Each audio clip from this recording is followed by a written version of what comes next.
Now Jacob was living in the land where his father had made a place for himself, in the land of Canaan. These are the generations of Jacob. Joseph, a boy 17 years old, was looking after the flock, together with his brothers, the sons of Bilhah and Zilpah, his father's wives, and Joseph gave their father a bad account of them. Now the love which Israel had for Joseph was greater than his love for all his other children, because he got him when he was an old man, and he had a long coat made for him, and because his brothers saw that Joseph was dearer to his father than all the others, they were full of hate for him, and would not say a kind word to him. Now Joseph had a dream, and he gave his brothers an account of it, which made their hate greater than ever. And he said to them, "Let me give you the story of my dream. We were in the field, getting the grain stems together, and my grain kept upright, and yours came round and went down on the earth before mine." And his brothers said to him, "Are you to be our king? Will you have authority over us?" And because of his dream and his words, their hate for him became greater than ever.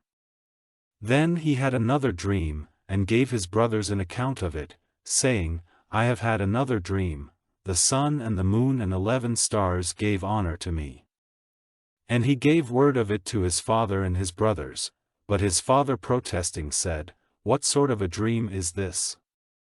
Am I and your mother and your brothers to go down on our faces to the earth before you?" And his brothers were full of envy, but his father kept his words in mind. Now his brothers went to keep watch over their father's flock in Shechem. And Israel said to Joseph, "Are not your brothers with the flock in Shechem? Come, I will send you to them." And he said to him, "Here am I." And he said to him, "Go now, and see if your brothers are well and how the flock is, then come back and give me word."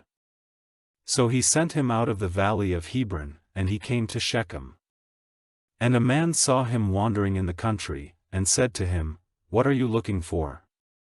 And he said, "I am looking for my brothers. Please give me word of where they are keeping their flock." And the man said, "They have gone away from here, for they said in my hearing, 'Let us go to Dothan.'" So Joseph went after them and came up with them at Dothan.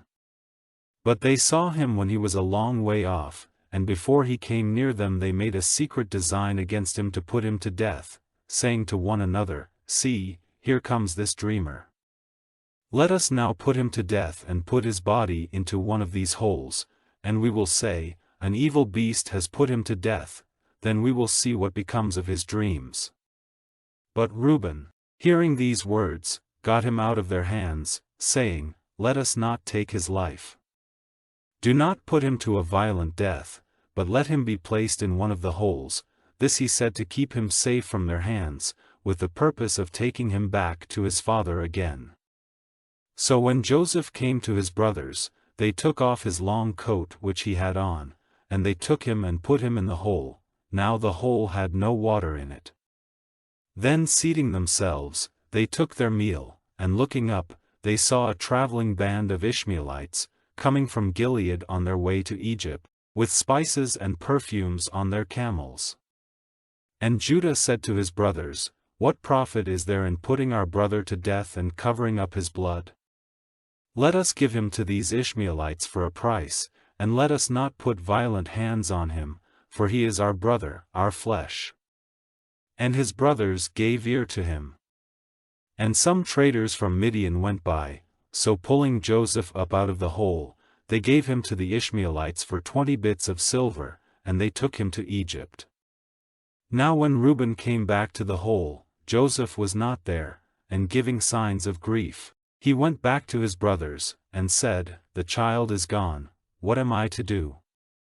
Then they took Joseph's coat, and put on it some of the blood from a young goat which they had put to death, and they took the coat to their father, and said, "We came across this, is it your son's coat or not?" And he saw that it was, and said, "It is my son's coat, an evil beast has put him to death, without doubt Joseph has come to a cruel end." Then Jacob, giving signs of grief, put on haircloth, and went on weeping for his son day after day. And all his sons and all his daughters came to give him comfort, but he would not be comforted, saying with weeping, I will go down to the underworld to my son. So great was his father's sorrow for him. And in Egypt the men of Midian gave him for a price to Potiphar, a captain of high position in Pharaoh's house.